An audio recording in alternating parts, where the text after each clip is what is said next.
It's Mariah's Faith.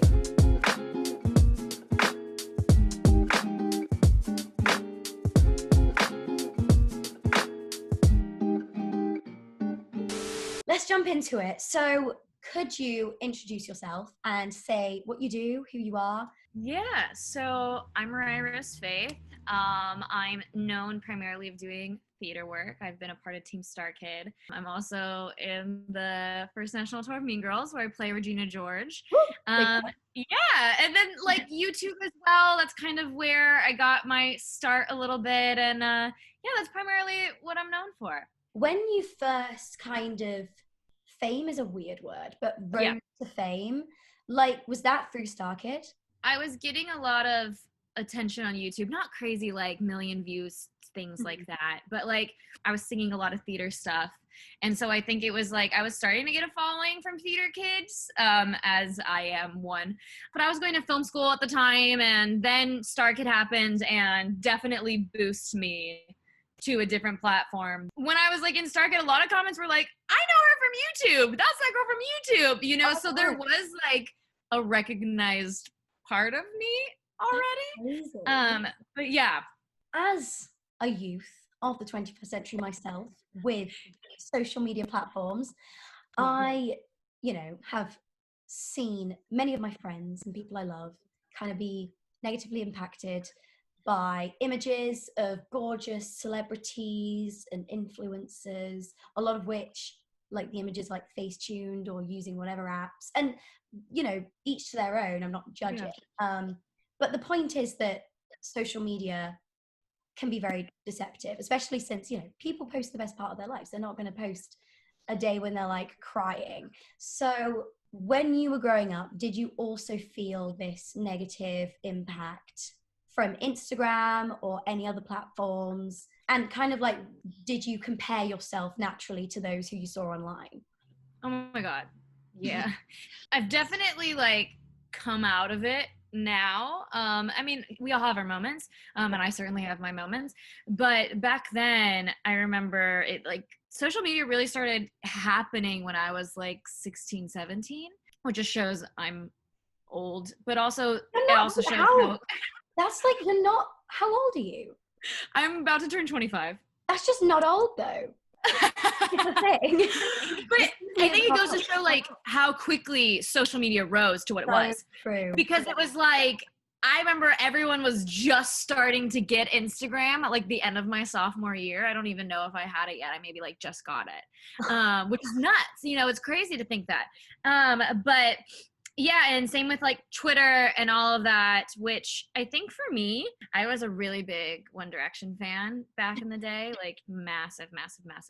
And I was like on Twitter a lot. I didn't have like an account or whatever, but a lot of my friends like did, of like stan accounts and whatnot, which is great. Love it. Mm-hmm. But I would definitely like compare myself a lot to these, because I'd see these beautiful girls that are my age. I was just this awkward little thing.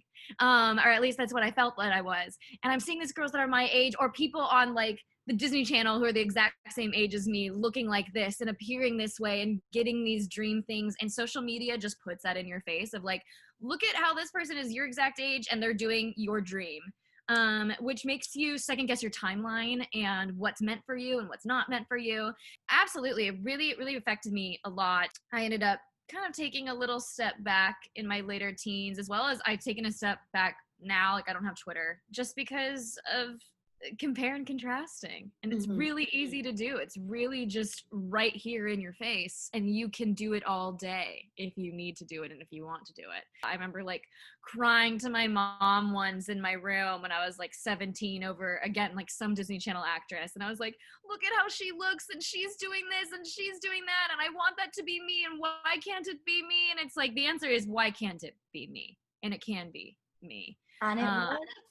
And it was in my own way, I just went through like another thing of just feeling low and comparing myself a little bit, like appearance wise and talent wise to people. And I did the same thing where I took a step back and I just looked at my community and I was like, okay, no, I'm good.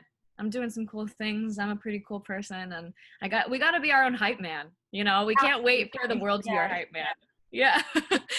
So But it's interesting that you mentioned Twitter and kind of like comparing yourself to people on Twitter, because I know that a lot of people nowadays, kids, form communities on Twitter, you know? So it's such a weird thing because it harms, but then that's the place where you find the comfort as well.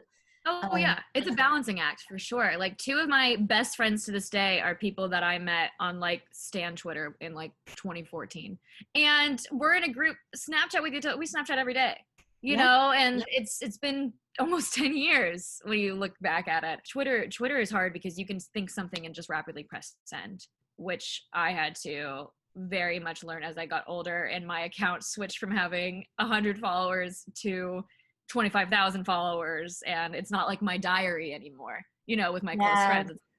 We're here, we're being looked at. And I think that can happen on Twitter in close groups, because like with fan accounts and stuff, you can go from just being with your friends to all of a sudden your fan account has 8,000 followers of other people that are fans of the same thing as you. And it's almost like this weird aspect of fame that can come even from being a fan, which is wild to balance. I'm imagining. So meta, yeah. So meta. When you did start to gain these followers, because you are now, I feel like, in the public eye, more so than the regular person. Yeah. And I feel like, from my personal perspective, your Instagram or social media, TikTok as well, you are much more honest, it feels like, and empowering. And of course, you do post the insanely gorgeous picture of yourself, but it's sprinkled amongst words of affirmation and encouragement, and that seems so much more prominent to me. I feel like you have this amazing balance of putting yourself out there in the way that you want to, and being like, hey, here's what I look like today, but then also you're not this inaccessible celebrity figure. So, I mean, first of all, good job. I don't even know, I can't even imagine being in that position myself. But was that a conscious decision to like kind of be that way? I honestly, Kitty, I just went, okay, the more followers I get, like, I'm not going to change anything that I do. And that has worked in good ways and has worked in bad ways a little bit, because it's allowed people to just see, like, what you see is what you get. And that means sometimes I am very flawed, and it happens, as we all are. No, yeah, I think I really did. As I started to get more and more followers, it's very easy to be like, what do people want to see out of me? And should I look this certain way all the time? And I went, but that's just so not me. And so it would have been disingenuous, first of all, to do that. And then I was able to see like people like thanking me for talking about certain things or thanking me for posting in certain ways. And I was like, oh, why are you thanking me? Like, I didn't click for a second until I was like, oh, right, we live in this world where authenticity is almost like hard to come by, especially on social media. Yeah, hard. It's so hard. And like, I mean, I'm friends with some people who, you know, have quote unquote fame and whatnot. And sometimes like our Instagrams look very different, and that's okay. If they want to highlight a certain part of themselves that they really enjoy, that feels like nice and clean and picturesque, cool. But I just know that like me as Mariah, like I'm not nice and clean and picturesque. Like sometimes I'm messy. Sometimes I feel really beautiful and I want to say I look beautiful. Sometimes I swear, like I don't, because I do cuss in real life. Sometimes I will be like drunk on an Instagram story because that's what happens, you know? And so it's just like, I'm human and I'm real and I'm here with you and I am one of you. And it's really important for me to not feel like I'm put on any sort of pedestal. It makes me feel, first of all, scared, because I'm like, no, don't do that. Like, again, flawed and messy. Happily, not happily, but I own it up that I'm mentally ill, you know, in many different ways. And so I think the more understandable I am to others. Relatable. I mean, I hate relatable because like kind of put with this hashtag relatable. Right. But it's almost like that word has like a negative connotation. Like, are you trying to be relatable? And it's like, no, I'm being me, which if I do that genuinely will be relatable. People try to be relatable and then it comes off as fake and just disingenuous, which I would hate that. That like thought like makes me cry, like if I was viewed as somebody other than myself. So I'd rather do it, make mistakes in showcasing who I am along the way, but enough to where people, every time I've met like a fan, like their representation of me is very correct because what they see is the truth. Which is fantastic. And I think that showing the flaws, like you said, it can often, it's like, oh, it's a good thing and a bad thing because flaws exist. But that is the good thing, because flaws exist and they exist in every person that follows you. And coming to terms with that and realizing that one is not perfect is it's a necessary lesson, a lesson that took me a while to learn. Same. Especially you mentioned mental health. It's a big thing, and it's getting more light nowadays, in terms of people actually getting diagnosed and figures online coming forward and saying, I also suffer with this. And so it's allowing people to feel not like a freak or a weirdo, just someone who is a person and has a thing, but like it's no big deal because we're all working through it. And I think it's very commendable. Thank you. Yeah, no, I agree. I think like it's so different where we are now in comparison to like when I was 16 and just at the top of my struggling, where now there are other people online who are more open about mental health and do share and talk about it. And that was something that I went, okay, if I'm going to be an open book, I need to be openly talking about all of this and everything that I do go through, because I never had that person growing up in like the social media. I didn't have that at all. And so I was like, well, if I can be that for at least like one person, then that's like the best gift I could ever have as like a human being ever. Because that one person could have been me, and maybe should have been me back then. But even my own parents, when 10 years ago, like even it was just not a thing. It was taboo, and they were scared to get me on meds or have like real therapy and certain things. Whereas like now, thank God I'm on meds. Thank God I've had therapy. Like it has saved my life in so many ways. And so I've even talked a lot about like medication and being like not an embarrassing thing. I could not be living this life in the way that I want to if I was not on something that I take every day. And that's totally fine. And for some people, it does other things. And it's sometimes, again, I think most of life is a balancing act. And I feel like it's this, just got my alarm to take my Lexapro in that moment. That's crazy. I took it right before. There we go. There we go. Yeah. No kid anyway does that. Hello. No, this is Willie. Oh my God, I'm dead. He also has a lot of anxiety, so we're a match made in heaven. No human being is the same. And so that should also be the mindset with mental health. It's like no version of mental health is the same. We don't process the same. Yeah. And also the fact that, and this is the analogy that I use with everyone. You wouldn't look at a broken leg and be like, oh, okay. Like, you just keep walking on it. It's fine. Yeah. No, that's a great analogy. But this moving back to the actual topic of conversation, this is why people like you speaking online helps those who maybe, because I know a lot of people growing up with parents who don't want to label them or push them in the right direction in that kind of way, seeing people like you and being like, oh, I resonate with that, being able to look into it themselves, it's so important. I feel like I've become like the anxiety like theater mom, of just, I get a lot of messages or whenever I do like workshops or Q&As, like I get a lot of questions on like how I've processed this career with like my mental health and everything. And I'm glad I could do that. Like, I'm glad that people feel safe to ask me these questions and know that I care enough to answer, because I really do. And I wish I could answer every single DM. But also sometimes you get anxious answering questions about anxiety. So I've had to limit myself on that too, Yes. Yeah, totally. Going back to the whole body image thing.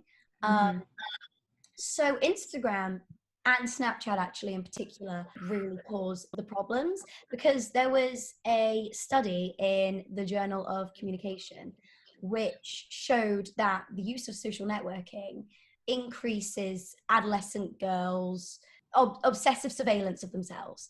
And it makes them more aware of their own bodies in a negative way, which is more so than other social media apps and also magazine and television, which I found very interesting, because you wouldn't think, because you'd think, oh yeah, magazines and television also did that back in the day, but no, actually it's a very current problem with social media apps that we have today. With this awareness, there's been the conscious shift of body positive movements. Have you been positively impacted by those kind of conversations online? This is such a great topic. As someone who I've gone through a lot of body image things. I'll just be candid. I've like gone through short periods of my life where I've suffered with eating disorders of wanting to look a certain way. And I almost feel like I don't always do very well with the body positive conversations, because it's almost this reminder to me of actually what my brain wants me to be, but going, it's okay, love yourself as you, which is correct. It's like, yes, you should love yourself as you. But then I use a Snapchat filter that edits my face. See, the Snapchat ones, they shrink your face though. They do certain things and they enhance your eyes. And you're tempted to use them because you look at it and you go, I look better like this. Why wouldn't I use this? Why wouldn't I send this to a boy that I think is cute? Why should I do this non-filtered thing when I don't like how I look as much in it? So yes, and I try to be very body positive as well, and very like appearance positive as well. But sometimes, like, dang, I almost feel like when it's in my face more, and this might totally just be me, when it's in my face more, it just gives me more time to think about it and dwell on it. Well, it doesn't really hype me as much as I feel like it should. No, because actually, I don't know if you know this, there's so much backlash towards the body positive movement, so much, because there's still, the focus is on the appearance of the body and not the functionality, the appreciation for the functionality of the body. That the point is that it is a body, and it is doing, you can do so many things in your body. It is giving you all that ability, but the body positive movement is still talking about appearance. Yeah. And it also is seen as problematic in some ways, because it's kind of suffering with the whole color blindness thing, because it's ignoring the fact, by saying all body is a good body, it's ignoring the fact that a white thin body is advantageous. So it's interesting that you say that you haven't found it extremely helpful. Going completely off of what you just said though, this is a great point. The accounts that I do follow that are in this realm do not focus on like as much appearance as much as look at what my body can do for me. Look at what this is. That's what makes me feel good. And I also like, here's more of what I have wrong with me. I have really, really bad IBS. That's connected to my anxiety. And like, I follow some women now who also have IBS, and the photos that they'll post of like, oh, look, I'm bloated today. This is what this is my body protecting me. This bloat is actually, it's a defense mechanism. And it's like, oh, that makes me feel better when I'm in my bloat. I'm just like those little reminders, because it's like what my body is doing, not how the bloat looks. That's not what like the focus is. Yes. But other stuff like what you're saying, like, yeah, I find them to almost be triggering sometimes. This whole movement of body positivity, I think there's a long way to go with it that is just ignored by the way that it's been done for the last 25 years. Or, you have like America's Next Top Model and you see plus size girls that I'm like, what? Like, oh, so then that means like you're 13 years old watching it and you go, oh, so I'm fat because I am that. And then you see someone who might weigh more or look different than that plus size model and you go, then what am I? But even so, I mean, you take that and you take TV, like Friends, for example. They were on a diet of, the women were on a diet of nothing when they filmed that. It's everyday representation of body types that it's not a good representation of what there is in the world. Even so, with the body positive movement, it's people thinking they're doing something correct, and it's not correct. So this leads me on, as someone who is being watched or perceived, when you say things of, an important topic and, replying to people in DMs, do you get nervous about saying the right thing? Because of that pressure to do so, otherwise you may receive backlash? Yes. I have taken a little bit of weight off of my shoulders to be perfect in saying the right thing. But I definitely read things back and I go, okay, don't just type and press send, because I could say something in a feeling moment and go, oh, you know what? I worded that weird. And like, that's kind of those things like, oh, I worded that a little strangely. And that could be perceived in a negative way. And I would, breaks my heart when that happens. And I have, when I did have Twitter and at the beginning, the way that I would respond to like fans sometimes, because sometimes you get talked to by people you don't know as if like they do know you. And that was something that was very foreign for me at first.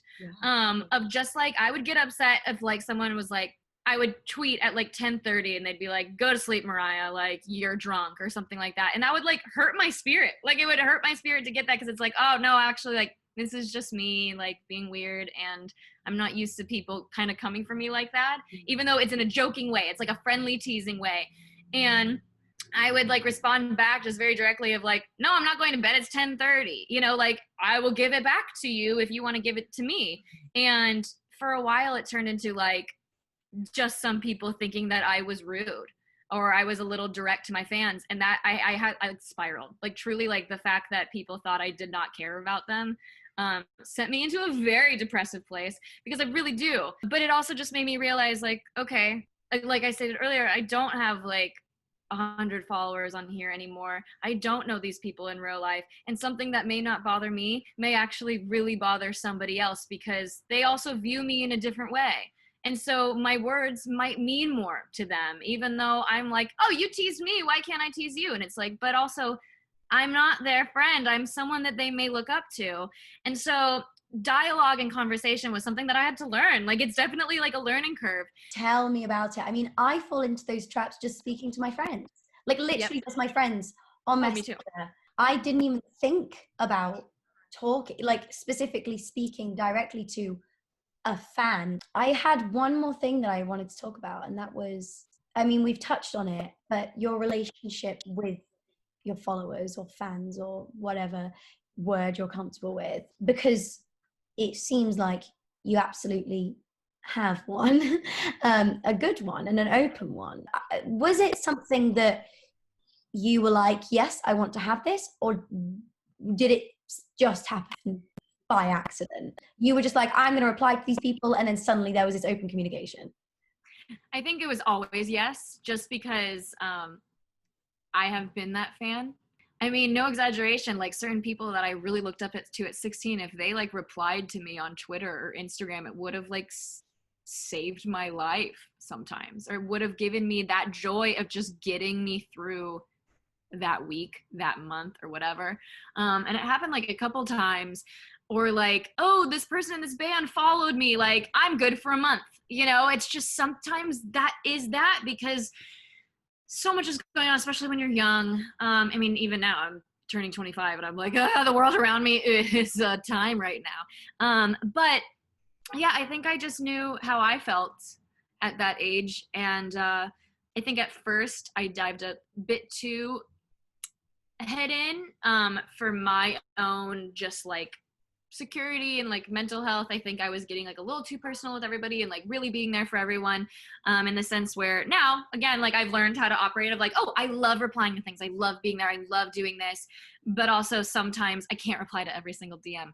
I can't do that, because then I will feel this pressure on myself to be there for everybody, and I go, hey kiddo, you got to be there for yourself a little bit. Like you got to be there for you, because Lord knows I need it, especially right now. So yeah, I always knew that I wanted to, and it really means a lot to me to have it. And I think like right now I've been doing like a lot of teaching and coaching and workshops and Q&As, and those are great because it's just like gives me the opportunity to really just like see them and have fun with them and talk to them, and also like help them grow in any way I can and have like that real personal connection to them. Because like if I could have a personal connection to every single person that follows me, I absolutely would.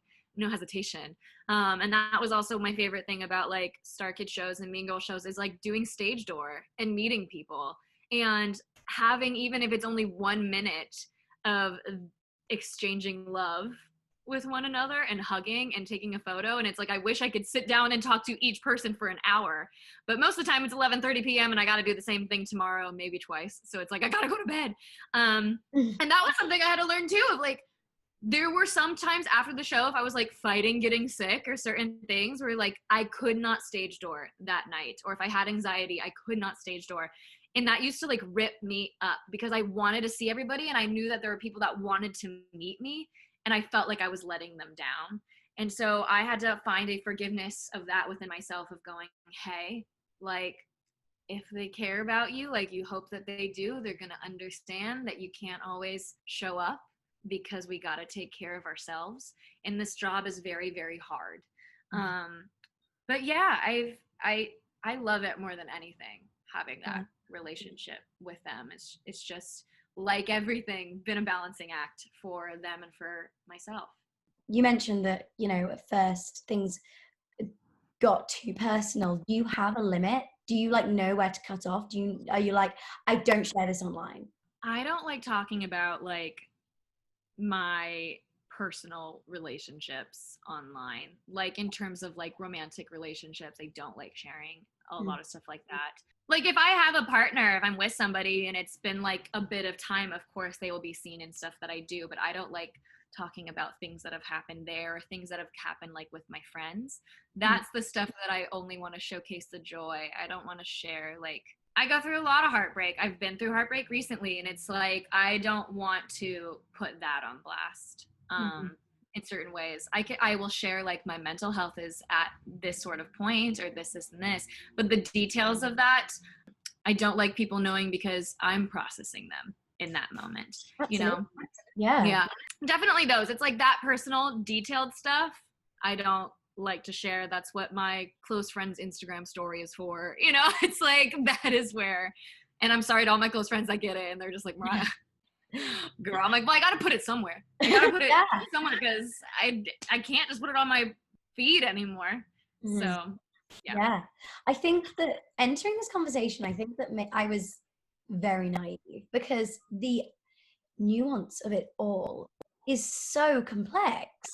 I had no idea that every little thing has to be processed, has to be, because obviously you can take the easier route, and I don't want to say that in a kind of derogatory way or a judgmental way, but some people do take the easier route of just not having as much of a presence online, which absolutely fair. I would do the same. totally.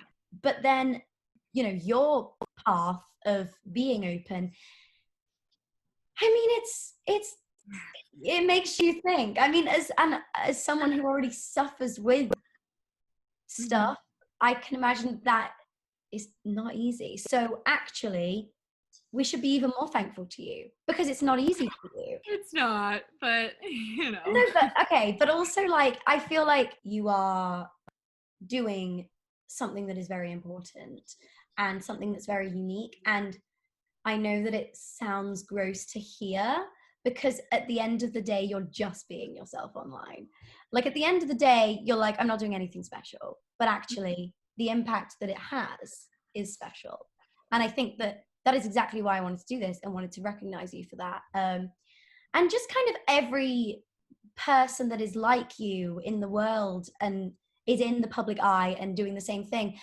I think that every path is valid, every choice is valid, but the one that, like I said, that you've chosen benefits me, benefits others. And yeah, I think that's great. Thank you so much. Honestly, like it really does mean a lot to me to hear that, because yeah, I think it is hard. I think it'd be much easier for me to just post all the joy that I feel at all times, and it's sometimes like very guarded and not as open, and just showcase that 5% of myself. But this is a little personal, but like, yeah, I was in a relationship once when I was younger, and I just like adored him. And I wanted him to love me so much. And I very much just highlighted parts of myself that I knew that he would like. And I feel like I was just being like 70% Mariah and not 100% Mariah. And I think that was kind of the start of me going, I can't not be 100% Mariah. And I think like, if anything, my social media, like, y'all get 98%. The 2% is like that stuff that I was saying of like the certain personal details that I don't share, but they don't make up everything about me. They are only like 2% about me, and it's okay to not give everything. But I think that was something that really taught me I like myself so much more when I am giving 100% of who I am. I just want to encourage other people to do the same and feel a little bit more comfortable to do that. And if I can do that through my social media at all, then again, I just feel like that's like an amazing privilege that I have. So thank you.